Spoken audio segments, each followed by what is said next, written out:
Ang Agusan del Sur ay pinaninirahan ng mga tribo ng Manobo, Banwaon, Talaandig at Igaunon. Ang lahat ng tribo ay may kanya-kanyang pananalita, ngunit kultura at paniniwala ang nag-uugnay sa kanila.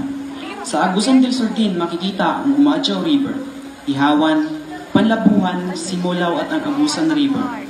Dito nila unang itinayo ang kanilang bahay. Dito rin kinukuha ang kanilang pang-araw-araw na kinakain, kasama na dito ang pagtatanim ng mais, palay na kanilang pangunahing pamumuhay. Parte na ng kanilang tradisyon ang magsawa ng ritual na papasalamat bago ang pag-ani. Tunghayan natin ang ikatlong kalahok sa kanilang sayaw ng pagpapasalamat.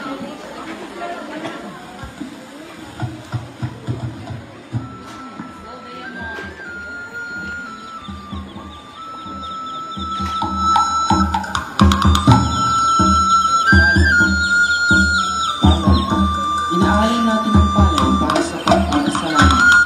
Nakikita natin ang palay na puno ng buhay. Kung wala ang palay, ay wala tayong kayamanan. Pinapaunlakan natin ang kasaganahan ng ani. Tinatanggap ang magandang pagkakataon at ang karangalan ng tagumpay. Palay.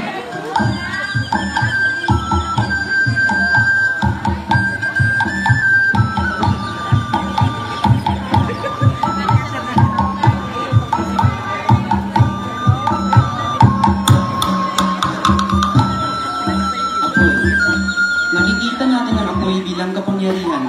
Sinisimbolo nito ang pagiging malikhain. Kung wala ang apoy, wala ang enerhiya. Pagtanggap sa apoy ay pagtanggap din ng pagiging puro.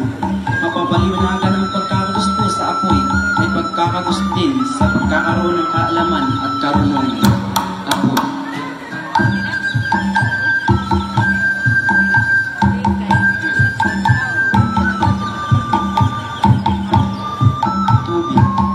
Kung walang tubig, ay walang buhay. Ang tubig ay nag-uugnay sa kapanganakan, pagkamayabong at pamawing gutom. Pamumuhay kasama ang tubig ay nangangahulugang pamumuhay kasama ang pagmayabong at pamawing gutom. Tubig.